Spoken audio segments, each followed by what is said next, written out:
tuntud arvutifriik, palun öelge oma nimi ise, vaadake siia pool, mikrofon on siin, vot nii, nüüd olete suuga mikrofoni ees. Tere! Kuidas teie nimi on? Priit. Kuidas või? Priit, jah. Teie abiga me õpime tegema siis täna hommikul endale mida? Õpime tegema kodulehekülge. Kodulehekülge? Oma kodulehekülge. Mida meil selleks kõigepealt vaja on? Kompuutrid, iseenesest mõista. No meil on see siin olemas, no mis edasi saab? Mis edasi saab? Kompuuter on olemas? See on laptop, jah. Jah, laptopiga. Selleks on vaja natukene logida sisse.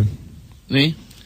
Põhimõtteliselt oma websaidi saab teha mitmel moel, kui atraktiivseks peaks tulema, see on juba igaühe maitse asi, aga... Ütleme niimoodi, et ma tahan ühele Saku mehele teha seda õlut lehekülge.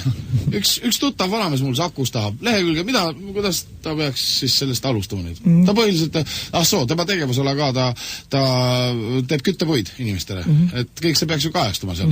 Ma olen see väga lihtne, tuleb siin data modemiga PowerPointiga Windows, sõltub sellest, mitu Windowsi on, kui on 2000 on lihtsam see asi. Windows 2000 lubab endal teha selline Linuxi PC-ROMi kaudu, seda emaplaadi kaudu, selle jadvustatakse hiire kaudu Vodo-kaardi peale.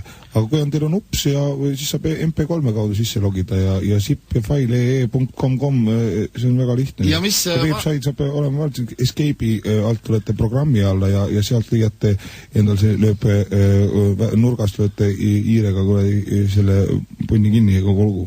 Nii, aga öelge, mis taadi aadress siis, või vanamees lätike, nagu ta seal on. Kuidas see lehekülg seal mis ta lehekülge nimi nagu lõpuks jääb? Ei, kõige lõpuks niimoodi, kui entry alt on ära tulnud, panete hiirega Vodo-kaardi emaplaati PC-ROMi kaudu ja Windows 2000 lööb ette sinna väikese risti ja siis see on lööb kaardi ette, kus tuleb kirjutada siis oma aadress ja vastavalt sellele, kuidas tegevusvaldkond on, tuleks teistel võimalik leida teid, kui vaadatakse interneti kaudu otsingu programmi peale, siis oleks võimalik panna niimoodi, näiteks kui te on vana mees, panete näiteks kui tegeleb puude lõhkumisega, panete näiteks, teda oleks lihtsam üks.vanaett.raius1.com jämedad.puud.ee